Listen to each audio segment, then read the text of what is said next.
Firstly, my name is Chandra Naya. I am the founder of the Global Institute for Tomorrow, and we are here in Jakarta for the last week, working on a very interesting project, which I hope I can give you some highlights. But we had with us 25 key participants from 7-8 countries from the Asean region. This is our first ever Asean leadership program, and I believe we've even tried to bring the Asean Secretary from Jakarta involved, but hopefully next year we will have all the countries represented, and maybe I can just ask a couple of the people from the different countries to just put their hands up and say who you want. Would that be really good? So, just very quickly, yeah? We got 10 seconds. Saya Esther dari Indonesia. Asean from Thailand.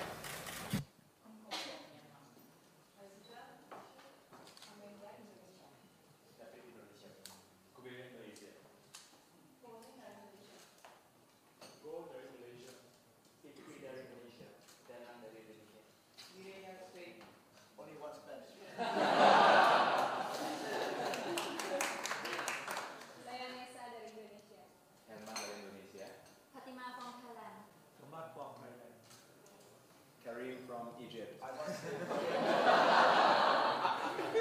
name is my colleague from the Global Institute and got knowledge of the greatness. Alam dari Indonesia. Erickson dari Indonesia. Mas Maini dari Indonesia. I'm Jessica dari Indonesia. Me from Philippines. Me. Hi, Ina from Malaysia. I'm Ian from Malaysia. Iya dari Indonesia. Kopi from Malaysia. Saya Restu dari Indonesia. And this is from the city of Jakarta.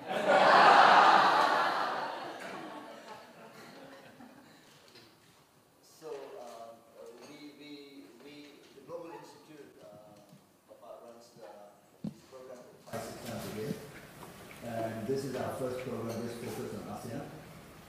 And we were very privileged that your office was willing to accommodate us to run a program, and every program requires us to look at a particular problem and see if these smart people can come up with the right idea. So they were all working for you last night. I have pictures to show you that they were working for you. So in the last week, the team has worked up a proposal which to essentially address the issue of how to upgrade the skills of the most underprivileged in the society here. And to do that, they started by actually not just looking at computer screens, but they went to actually the most poor areas. I don't want to just say slums, but in the most poor areas. Many of them, I think, have never seen some of this. Even those from Jakarta, please admit it. They have never seen it.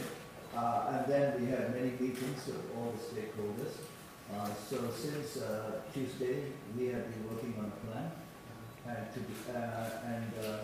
developed a plan which we will present later of about 82 highlights of one stream of what the business model is. Can you just see that? So very simply, the team, particularly with also the help of Coach Farah. The differentiator of this center is the supply and demand model, where we craft the curriculum based on the demand of that particular location, depending on the private sector that is operating in that area. Yeah. Anybody else? Yes. Yeah. Maybe what the key features as well. We have 2 courses every day, so it's not only a day courses, but also night courses. Because 2 shifts. Yeah, 2 shifts. Because most of these people, they are working in daytime and they are earning money, 50,000 to up to 100,000 rupiah per day. So if they underwent the training, they will forego this amount of money, which they cannot afford. So the night shift will be very important. And to quickly add on with regards to the sustainability of this program, we have the endowment fund, but we also envision a small amount, a minimal fee that is being charged for the training provided to create a sense of discipline and a sense of ownership. So if you start the training, you put your money, a nominal sum, but that creates a sense of discipline that you got to finish it so that you get the return on investment. Yeah, and we talked a lot about what that minimum fee could be, and we modeled it as well. Anybody else? I just want to add, the idea would be, Governor, that Jakarta, through an idea like this, Jakarta can establish itself as a center of excellence in the region for vocational training, for upskilling. So a model that can be replicated not only in other cities in Jakarta, but others from around ASEAN can come learn and then take the idea back. Because, as you know, many of the big cities across the region face the same challenge.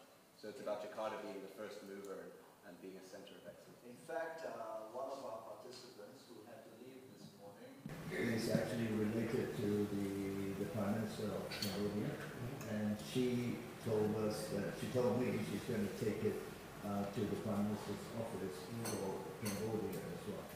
So, but anyway, Your Excellency, the final report will be tidied up in the next couple of weeks, and then we will send you a full report which will include the financial model and all the analysis as well. I think for that, at this point, that's all I wanted to share with you. We're happy to answer any questions, but also hear from you about any other issues that you would like to share. Thank you, and I'm glad all of this is free of charge. Just kidding. Again, no, it is. Yes. But your company's great for it. That's the beauty of having these smart young people like all of you here. But first of all, allow me to welcome you again to the City Hall of Jakarta. It's always an honor to welcome bright young leaders of ASEAN. And for us, Jakarta would love to engage further, especially in the region. We need to be more active. We would like to be more active. So meetings like this is very productive, not only that you have seen Jakarta, but also for our team. There's many of our team are also in the room.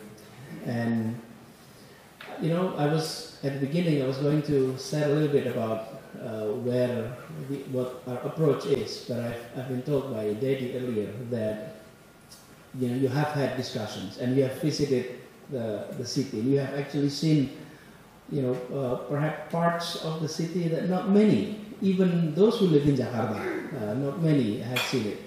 I have to admit myself that many of the area in Jakarta, especially very challenging areas, had never visited.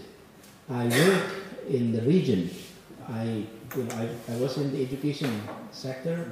I have visited so many places in the remote areas of Indonesia. I've seen what poverty is, I thought. And then I came to Jakarta because of this election. And then you know, when you campaign, you go to all this kampung. And at that time, I felt as if I have not seen poverty. The poverty I have seen in the past was nothing compared to the poverty that existed here in Jakarta.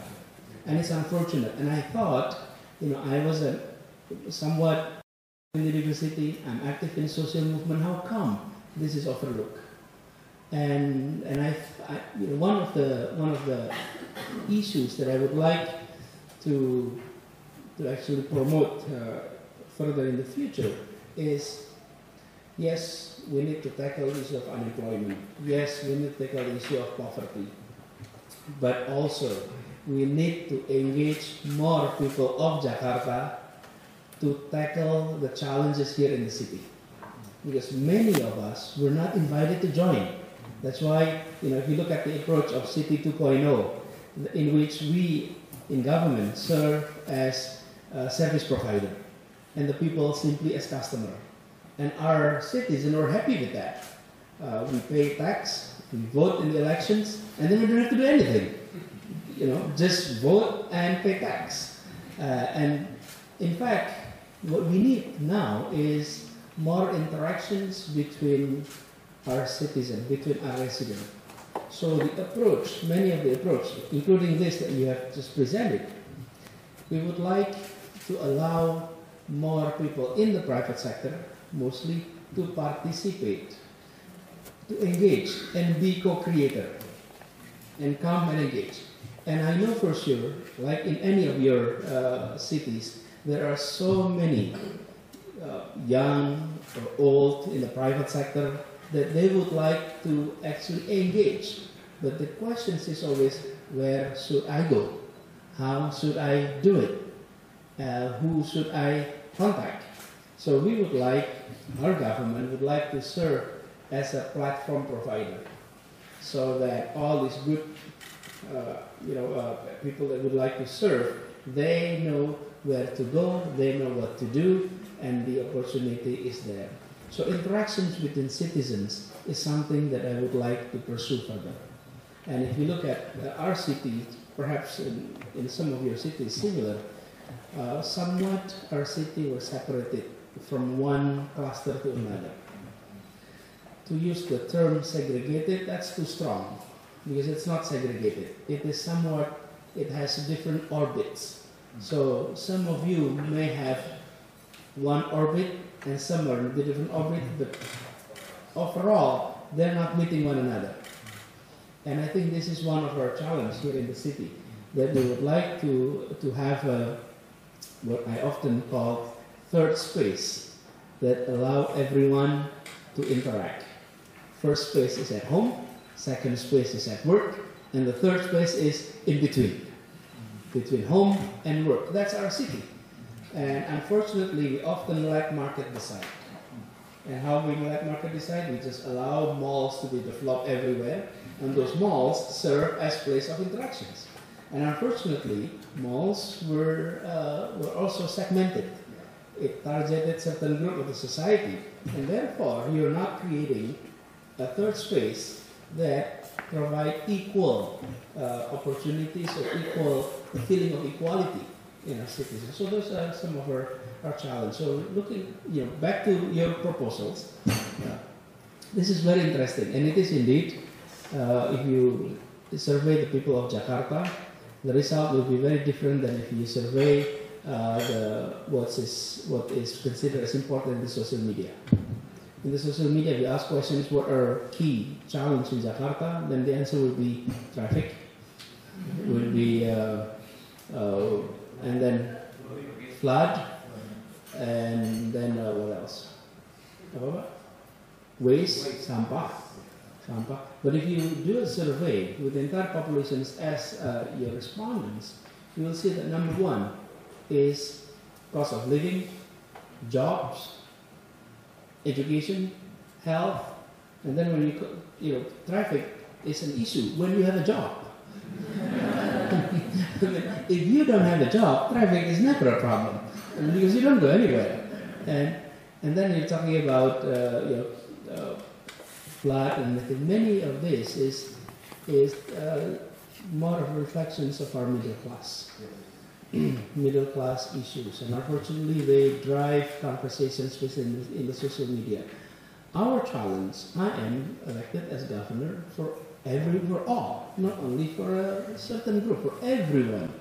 And when we're talking about those who are underprivileged, then we have a large number of them.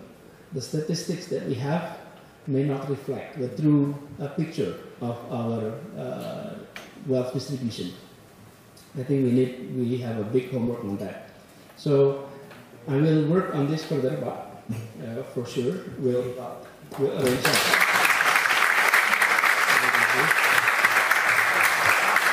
And sometimes many of new ideas it requires veil of ignorance. How do I say it? Veil of ignorance. We call veil of ignorance. And I think with that, new perspective comes in. For many of us who are dealing with the issues on a daily basis, we may be stuck in our mindset, in our perspective. So it's always great to see fresh brain from all over the region to come and provide solutions for us. So truly appreciate that.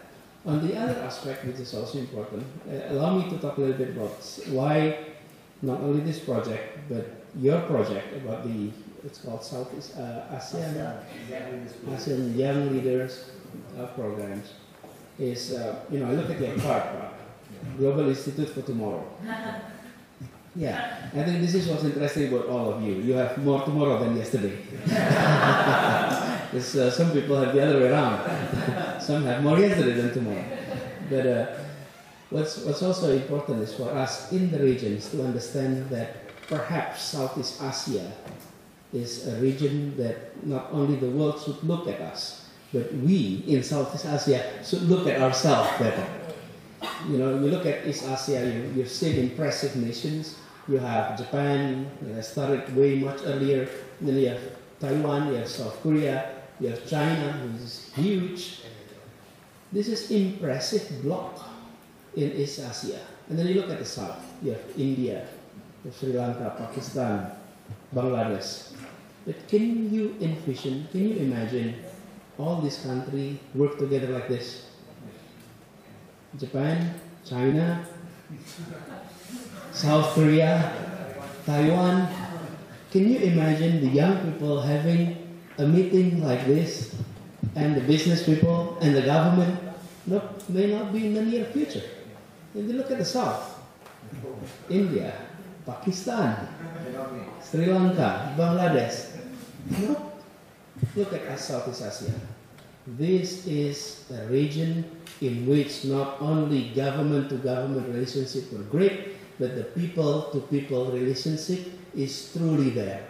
Trust is truly there. This is the future of Asia. This is the place. And therefore, it is very important that the new generations of Southeast Asia understand that we had the opportunity that, of course, it all started with our previous generations. It all started in 1965. You know what's interesting? In Southeast Asia cooperation, it all started with Minister of Education. Before all of that, the Association of Minister of Education, 1965. I know the story because I once led that organization, once. So, and you know, it's education, and when talking about education, it's the young people. And I think it's very important now that the young leaders of ASEAN, especially ASEAN, plus Spain, plus Egypt, take that into account. And then we are truly talking about the future. And if not only relationships are built today, what's important beyond relationship is trust. When seed of trust is being developed at the young age between leaders in each of these countries, then we truly will have a region that we can be, we can be very proud of with all the accomplishment. Of course, connectivity will be there. And for us, looking at ASEAN, looking at Indonesia, the challenge is quite similar. Connecting Indonesia from the far west to the far east is like connecting ASEAN. You know, and therefore we're fortunate that Jakarta served as the home base for Indonesia and for ASEAN, because the challenge is truly there. So I truly appreciate this program and the fact that you're inviting young, bright leaders, and we do hope that this is marking a new beginning. And before we all forget, since we have called ourselves, or at least you're calling yourself as leaders, let's not forget that anyone that is being called a leader requires one thing. Without that one thing, you are not a leader. You can be smart, you can be charismatic, you can be intellectual, but if nobody follows you, you're no leader. You are called a leader simply because you have follower. Without follower, you're no leader. So leadership has never been about position. Leadership is about influence and voluntary followership. And therefore, it's important for young leaders to put that in mind. The only requirement for someone to be called a leader is that you have followers. If nobody follows you, then you're no leader. Don't look at Instagram. don't look at Twitter. Well, that's not the issue. But why I mentioned about this? Because sometimes when we're talking about leadership, we often glorify leaders and forget the importance of follower. Without their voluntary followership, then we are never called leaders. I can be called governor not because people follow me, because I have the authority. So position never reflect leadership. It's nice to have someone in authority with leadership, but we often see if someone with leadership without authority, or vice versa, someone in the authority but had no leadership. What we would like for you is you have the combination of both. You have the leadership and the authority. Then you can make a difference in the society. So that's just one last point to welcome everyone. And of course, your stay here hopefully will be something of a great memory. And this project will make a follow-up. I have the team coming here with me. So thank you.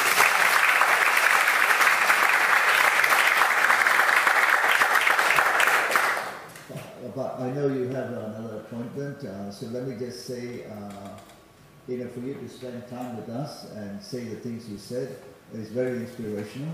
Now we are going to a room full of people, about 300 people, and we're going to sell this idea for you.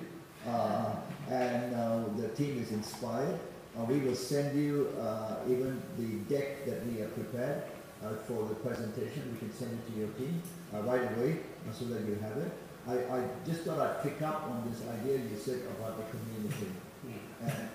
And the whole idea of the decentralized skills hubs is to make people at the lowest end of the community feel they're part of the community. There are many details, but one thing you would like is then we are saying, how can the citizens participate in solving the problem? So these centers essentially welcome anyone with a skill to come in and donate 5 hours of their time. We also, if you are working in a large company and the center can connect with you, you don't have to drive across town. 10 minutes, one day in the evening, you can go and share. We're also sort of tapping into all the retired people who are sitting at home watching Netflix and not so good. But maybe they can come to So there's a lot of what you're saying in the spirit of the community. The details we will give you very soon. The other thing I'd like to say is last week we were in Palo Alto, so we always do it. First week in one city, second week where the project is. And one of the things we talked about is how many of our group know more about London, New York, and Switzerland than about anywhere. Yeah. So we need to get this, what you mentioned, the closeness. Yeah. That's true. And just to add to that, many of our generations, I may call myself as one generation with you, right? Many of our generations understand, you mentioned about, London more than your neighborhood. The idea, and this is the term that we use when we launched a program called Indonesia Mengajar a few years ago, well, not a few years ago, 8 years ago by now, is that we would like to see young leaders with world-class competence and grassroots understanding. So often those who work at the grassroots lack of world-class competence. On the other hand, those who are with world-class competence lack of knowledge about the grassroots. And I think if we can have that combinations, because in many of our country we have all world at the same time. First world, second world, third world, all at one nation. So I truly agree. I forgot to mention about Coach Farhan. You met already. He's been working with Okay, good. He's our coach. Okay. Okay, then we're good. We're good. Yeah, we're good. He has been instrumental in also allowing this to happen and showing us what silent leadership means and all the stuff that he does without making a fuss. Yeah. And why everybody, so that's he's been with us invaluable. So I know you gotta go. I just want to give you a token of our appreciation. Yeah. If it is not the meeting with the house, I would have stayed longer. Could be a new procedures in the house. Yeah, we were going to try and tempt you to miss the house and come back. I think we can't. Well, we hope we can come back. So I'd just like to give you a little token. This is a book series that we do called The Other 100.